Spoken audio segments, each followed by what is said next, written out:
I hid Mickey Mouse in a database last week. I planted him as a fake customer, gave him a fake $25,000 payment, and dropped him into 465 messy business files. Then I handed it over to a frontier AI model and asked it to clean it up for me. Claude accepted Mickey Mouse as a real customer, didn't bat a second eye. Gemini also accepted Mickey Mouse, and the previous version of ChatGPT also accepted Mickey Mouse. But only one AI model rejected him. And what that means for how you should be using AI in 2026 is the entire point of this video. Let's get right into it. Okay, first, the framing, because most AI YouTubers are getting this wrong.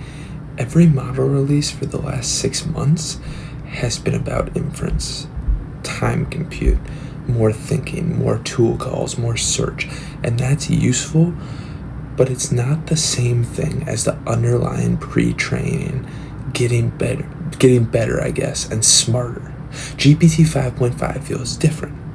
The fast modes are sharper, the thinking modes are stronger, it figures out the shape of the task sooner. It needs less hand-holding. The floor has moved with ChatGPT 5.5. And here's why that matters. If you only test AI on easy tasks like writing an email, summarizing a doc, explaining a concept, you'll conclude all the frontier models are interchangeable. And you'd be right in that case.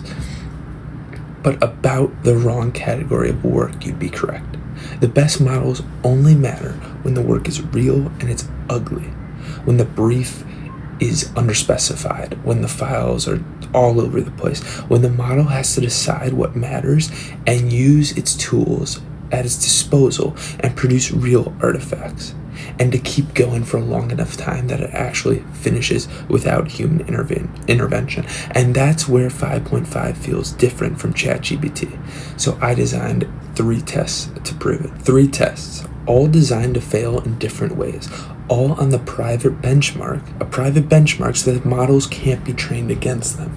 Test 1 was Dingo and Company, a fake startup selling automated litter boxes for dingoes in Alaska. 23 deliverables in a single prompt. Docs, decks, spreadsheets, dashboards, an entire executive launch package. And this tests judgment plus production discipline. And GPT 5.5 won by a landslide.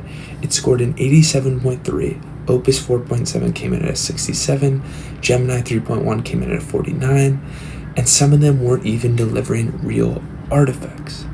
Some of them, the deck had 17 slides, but with 5.5, the spreadsheet had real formulas and the legal posture was correct. The second test I did was Splash Brothers, a messy car wash company with 465 files, CSVs, scanned PDFs, handwritten receipts, and I wanted it to migrate everything into a clean database.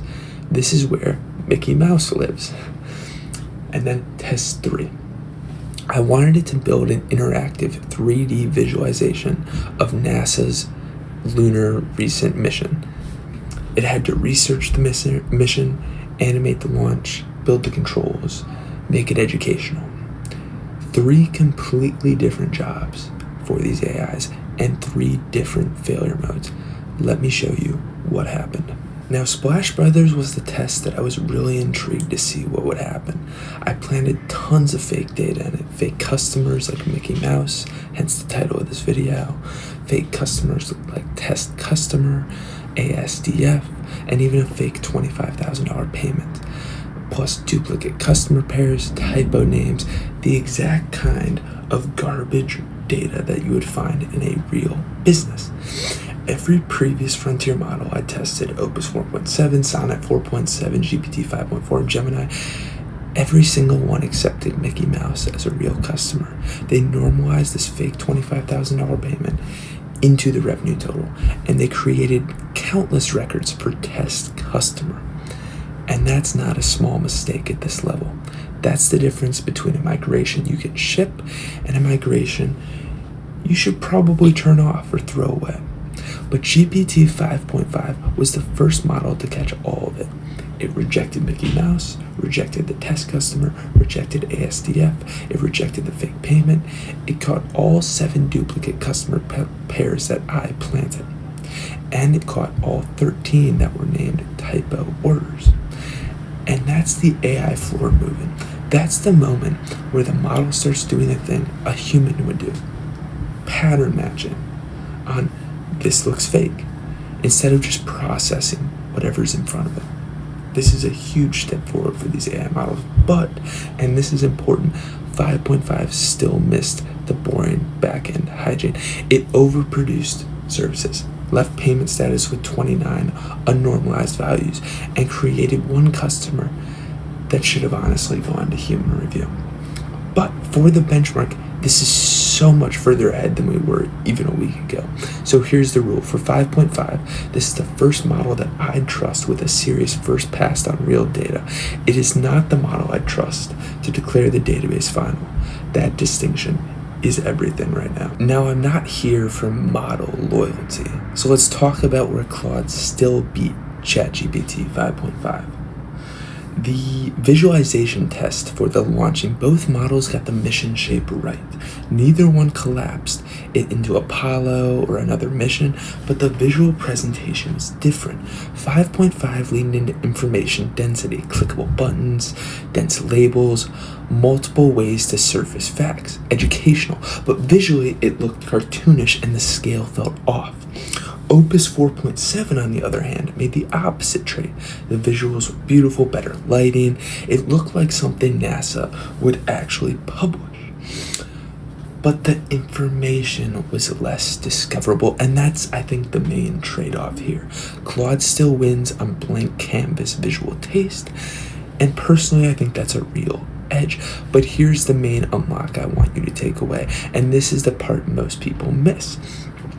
When OpenAI's images of 2.0 launched, you didn't need 5.5 to reinvent taste or anything. You generated a strong reference image, you handed it to 5.5 in Codex, and you ask it to implement against the reference. Inventing taste is hard, and I think that's why Claude is so popular. Implementing to a target is easy, and this changes the whole workflow. So here's how I'm routing my work as of today. Steal this genuinely if it's useful. For complex multi-step execution like files, code, tools, documents, anything that has to be carried through long context, start with 5.5 from ChatGPT. The longer the job, the wider the gap. Blank canvas visual taste, go to Claude Opus 4.7, especially for design work. Beautiful slides, anything where you don't have a reference yet. UI work that needs both, generate a reference with images 2.0 first from ChatGPT, then implement with 5.5 in Codex. That's the real combo now. For engineering, Opus 4.7 for planning and critiquing, 5.5 for Codex for execution. And the two model workflow beats picking one, right? For writing, 5.5 took a real step forward. It's better at longer argument structure, not just for sentence quality, but it still needs editing. But I trust it with more of a first draft. And for data work, I'm rambling here, but for data work, also use 5.5, all right? Take the Mickey Mouse in this title as a lesson. The model can compress the middle of the work, but production trust comes from the system you build around it, okay? That was a lot. But the future isn't picking one model, it's routing between the models, and I hope this is opening your eyes to that. And one last thing here that I want to leave you with is that reliability is going to matter a lot more now than it did a year ago. I'm a big Claude user, and sometimes I'll go on their status page, and they're not up all the time. Every step down in availability just really kills the real world value.